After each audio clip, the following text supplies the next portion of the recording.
Olá galera, tudo bem com vocês? Meu nome é José Silvio, vulgo Bazo, sou advogado previdenciarista em Cachoeiro de Itapemirim, Espírito Santo, e hoje eu vim aqui conversar um pouco com vocês sobre benefícios por incapacidade à luz da reforma previdenciária. Será que com a reforma previdenciária houve mudança para os benefícios por incapacidade? É o que nós vamos ver a partir de agora. Primeiramente, vamos começar falando sobre os requisitos para esses benefícios por incapacidade.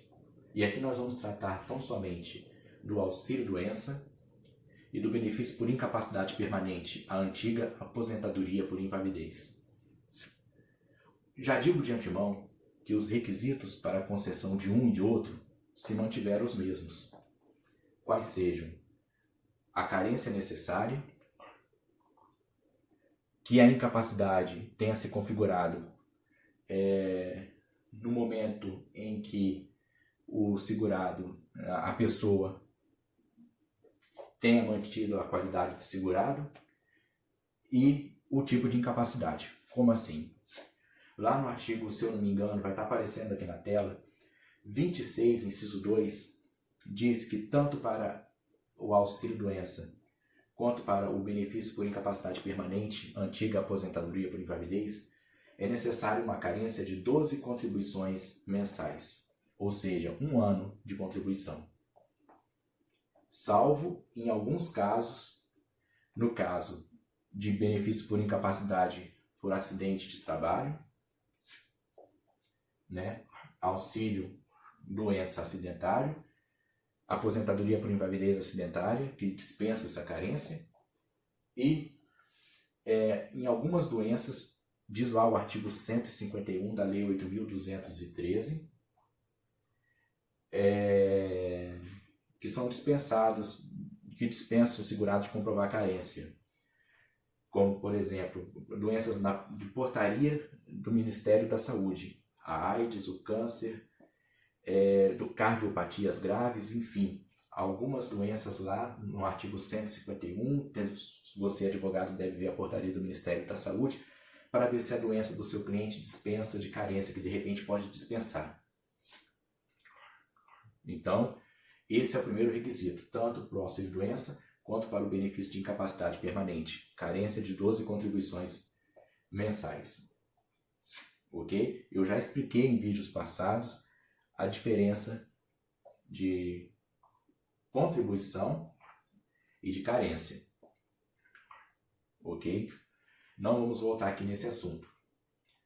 Além disso, é preciso verificar se no momento em que foi configurada a incapacidade da pessoa, ela estava ou não segurada do INSS, filiada ao INSS. Tá? Porque se a incapacidade se deu antes da filiação dessa pessoa ao INSS, o benefício não vai ser concedido. É o que nós chamamos de incapacidade pré-existente. Tá? E aqui é bom abrir um adendo para falar quem são os segurados.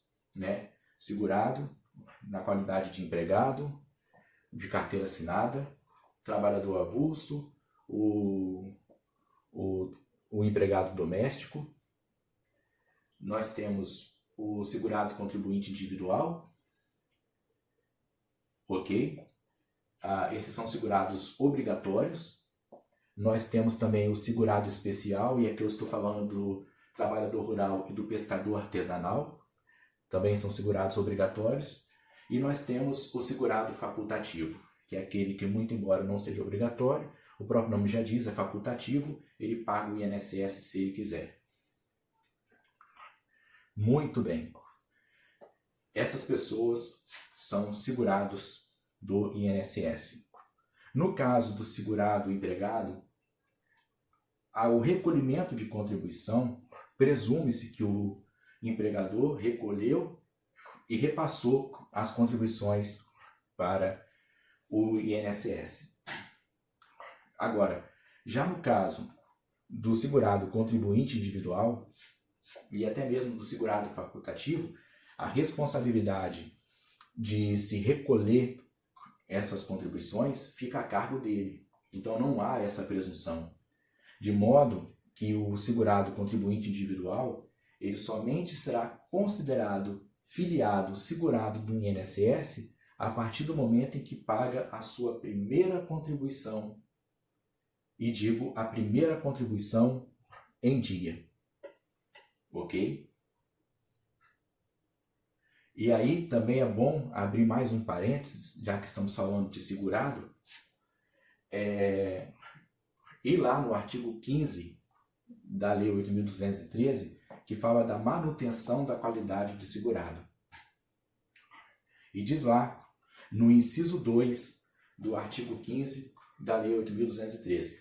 Aqui, eu vou dizer uma coisa, existem vários incisos no artigo 15 da Lei 8.213 de várias situações em que se mantém a qualidade de segurado, por exemplo, do preso ou recluso que foi solto, ele tem 12 meses no período de graça, diz lá, se eu não me engano, no inciso 3 ou 4 do artigo 15, mas vamos tratar aqui de trabalhador, ok? Então, no inciso 2, diz lá que mantém a qualidade de segurado o empregado, e leia-se também aí, né, o contribuinte individual que parou de contribuir, né, o empregado que foi dispensado ou desligado sem remuneração, deixando de contribuir, até 12 meses do seu desligamento. E tem a questão da emenda constitucional 905 ou 906 de 2019, acho que é 905, que modificou esse inciso 2, dizendo o seguinte, que aquele que está recebendo o seguro-desemprego é segurado obrigatório da Previdência Social. Então veja, a medida provisória está dizendo que ele é segurado obrigatório. Se ele é segurado obrigatório, ele deve continuar contribuindo para a Previdência Social enquanto receber o seguro-desemprego. Então, ele é segurado obrigatório da Previdência Social. Após a cessação, após o corte do seguro-desemprego, ele vai entrar no período de graça por até 12 meses. Né? O período de graça deles vai ser de até 12 meses. Por que eu falo 12 meses? Porque existem situações no próprio artigo 15, lá parágrafo 1º, parágrafo 2º do artigo 15, em que esse período pode ser aumentado. O parágrafo 1º do artigo 15 diz que tanto para o segurado empregado quanto para o contribuinte individual, esse período de 12 meses pode subir mais 12 meses, ou seja, pode chegar em até 24 meses, se esse segurado apresentar mais de 120 contribuições mensais, ou seja, mais de 10 anos de contribuição. Sobe para 24 meses o período de graça. E o parágrafo 2º do artigo 15 fala que, se comprovado que o segurado empregado está ali desempregado, diz ali a jurisprudência, diz a doutrina, por demissão sem justa causa, ou seja, a demissão não foi por justa causa, desde comprovado por certidão emitida pelo Ministério do Trabalho e Emprego, esse período de graça, essa qualidade de segurado pode se manter por até 36 meses. O artigo 15 e seus parágrafos vão estar aparecendo aqui na tela. Ok? Então, esses são os requisitos. Esses são os requisitos. Carência de 12 contribuições mensais, qualidade de segurado ao tempo da configuração da incapacidade. E aí agora os requisitos de uma e de outro benefício. Como eu já não sei se eu já falei, mas auxílio-doença, incapacidade temporária, pode ser total e temporária, parcial e temporária, mas sempre temporária. E aposentadoria por invalidez, não, eu estou com esse nome na cabeça. Benefício por incapacidade permanente. Como o próprio nome já diz, a incapacidade deve ser permanente. Beleza, esses são os requisitos para a concessão dos benefícios previdenciários por incapacidade. Houve mudança na forma de cálculo desses benefícios com a reforma? Sim. Temos mudanças. Antes da reforma, o benefício de auxílio-doença era calculado com base na média aritmética simples das 80% maiores contribuições desde julho de 94 até o mês imediatamente anterior à data de entrada de requerimento administrativo do benefício de auxílio-doença, descartando, portanto, as 20% contribuições menores. E aplicava-se um coeficiente de 91%, portanto, o valor do auxílio-doença, antes da reforma, era de 91% dessa média. Era de 91% dessa média. Pois bem, o benefício de aposentadoria por invalidez, antes da reforma, era calculado 80% das maiores salários de contribuição, descartando as 20% menores, desde a competência júri de 94 em diante, ok, sem qualquer redutor. Então, o valor da aposentadoria por invalidez, antes da reforma, era de 100% da média, era o valor do salário de benefício. Como que ficou após a reforma? Bem, após a reforma, o cálculo do auxílio-doença ele passou a ser de 100% da média das contribuições, desde a competência júri de 94 até o mês imediatamente anterior à data de entrada de requerimento administrativo.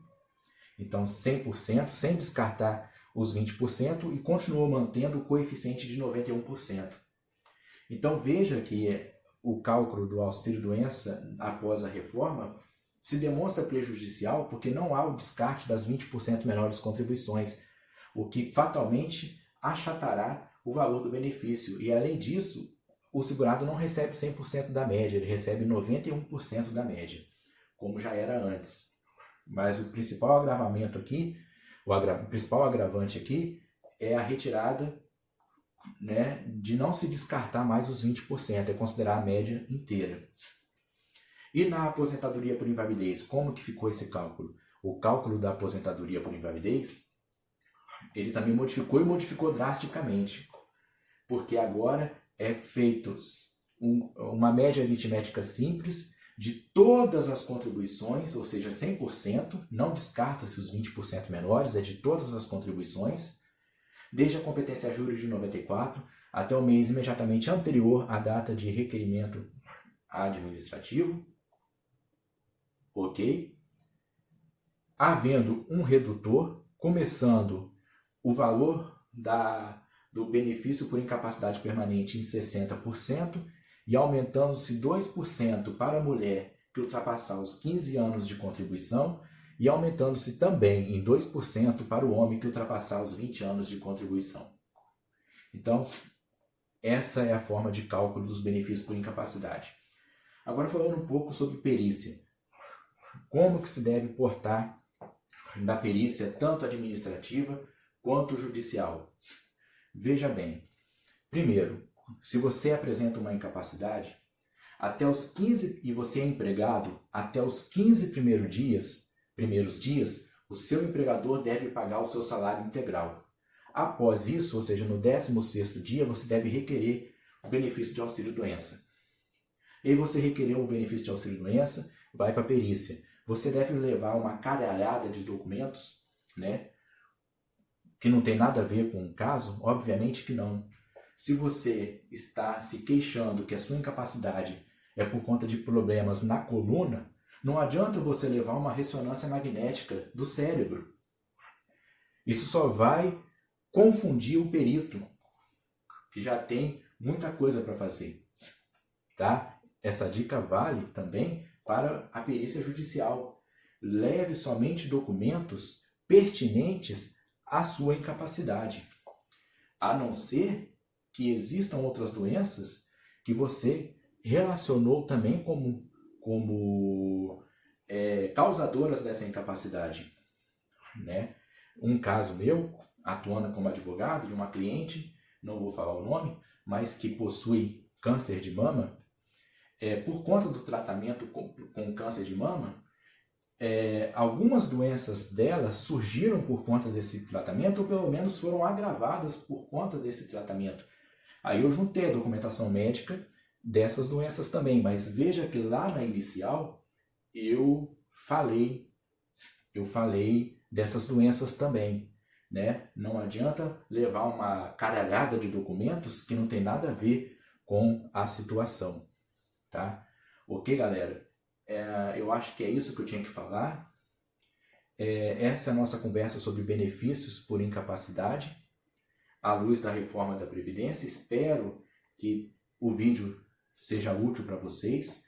Se vocês gostaram do vídeo, se inscreva no canal, deixe seu like. É isso aí, até mais, é nóis, fui!